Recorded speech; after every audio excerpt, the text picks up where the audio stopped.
Very pleased today to have our next guest. This is our March guest, a very special one because he's in town for a whole series of lectures as our scholar in residence at the Hauenstein Center. H.W. Brands is somebody who has studied leaders for a long time, has written about them in over 20 books. And, you know, there's something that I think is interesting when you look at leadership. Gary Wills wrote a book called Certain Trumpets. Gary Wills, in Certain Trumpets, lists the leaders in all kinds of different fields. We tend to think of leaders just as political leaders or as military leaders, that kind of thing.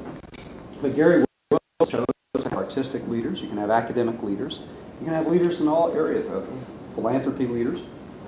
And I think for somebody like Bill, it's interesting because he's looking at presidents and other leaders, but he himself is a leader in the academic production and the production of books about leaders.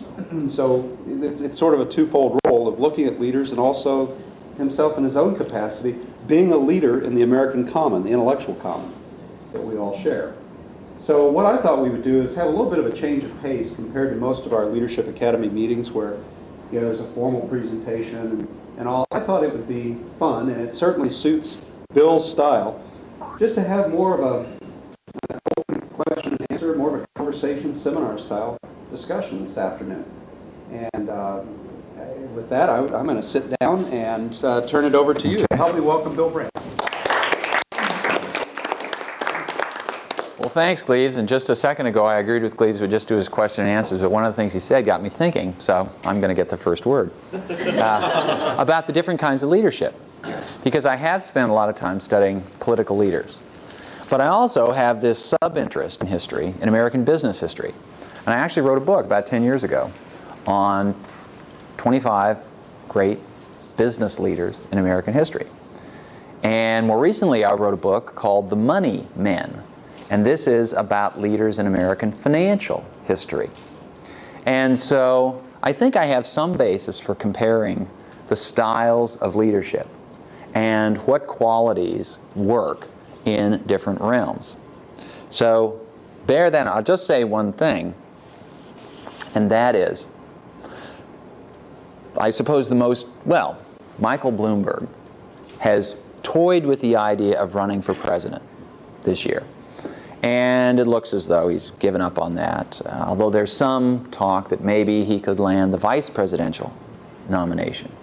It's probably not going to happen either. But one of the arguments is that Bloomberg is a brilliant success as a businessman. And he has apparently been a pretty successful mayor of New York. And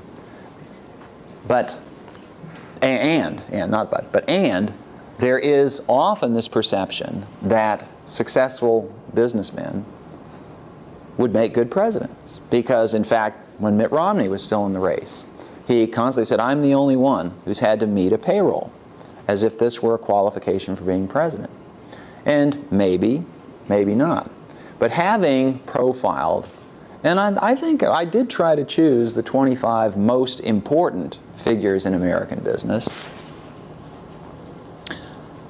I started with John Jacob Astor in the 18th century, and I ran down to, the book was published in, I think, 1999. I stopped with Bill Gates. And as I look back on that list, I can't think of a single one who would have made a good president. And I'll turn it around. I've studied a whole bunch of presidents.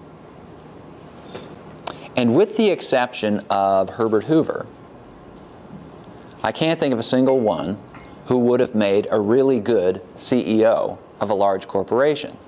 And Hoover isn't much of an exception because he was a lousy president.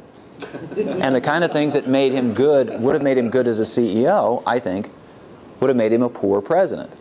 And one of the reasons for this, of course, is that CEOs, if you're in private business, you have a bottom line. There's a very measurable outcome at the end of any quarter, at the end of any given year. Did you make a profit? Did you make a loss? Was the profit larger than the previous quarter? That's what you're finally judged on. But, I mean, to put it, this is an odd way of putting it, but it's certainly true. The U.S. government is a non-profit organization. I mean, if you look at the federal debt, it's a deeply non-profit organization. But the point is that there's no single measure of success of how well you did. And the government and the presidency mean all sorts of things to all sorts of different people.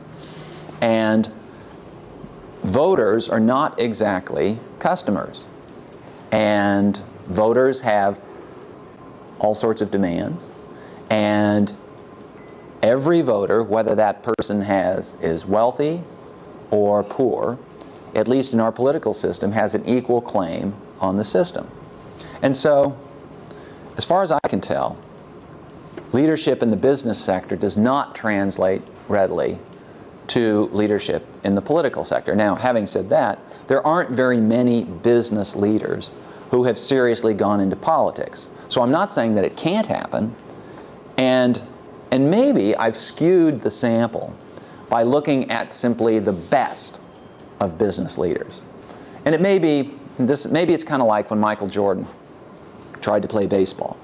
Michael Jordan might well be the best basketball player in American history. And he was a darn good baseball player. But darn good doesn't make the big leagues. You know, only the very, very best succeed at the highest level. And so maybe there were CEOs who did pretty well, or were CEOs of mid-sized corporations who could transfer that skill to the political sector. And maybe they would have made good senators or representatives. But when you're comparing the very top against the very top, it may be that the skills required, the leadership skills required, are so specialized that nobody is good at both realms. You know, Michael Jordan, as I say, greatest basketball player, really good baseball player, but really good doesn't quite make it. Okay, having said that, I'm going to say one more thing, just cutting back to the realm of politics particularly. This particular election season is unique in American history. It has never happened before that the two major parties have both nominated a sitting senator. Okay? Now, in fact, the Democrats haven't chosen which sitting senator they're going to nominate, but it's going to be either Senator Obama or Senator Clinton. And so we're going to have a presidential race in which it comes down to two senators. This has never happened. Only two sitting senators have ever been elected President of the United States. And these are Warren Harding and John Kennedy. Now, Warren Harding is no recommendation for whatever the Senate can bring. He's generally ranked in the bottom few of American presidents. John Kennedy, historians and political scientists don't consider Kennedy to be a particularly important president. The public still loves him. And in just popularity ratings of former president, he's right up there. So that raises the question, why so few senators? Because, and this is really odd, given that at the beginning of most presidential seasons, there are all sorts of senators among the early candidates. And within the heart of every senator resides a prospective president. They all think they can be president. And part of this is simply that politics is like sports, in that success at any level makes you aspire to success at the next level. And I suppose this isn't just politics and sports too. I'm sure it's true in just about any kind of undertaking. But it's especially true, I mean, in sports, for example. If you're a good baseball player in grade school, then you're encouraged to play baseball in high school. And if you're a good baseball player in high school, you get recruited by colleges or by the pros. And you just keep going until you've maxed out your ability level. And it's the rare person who has the real talents and who says, you know, but I just don't think I want to do it.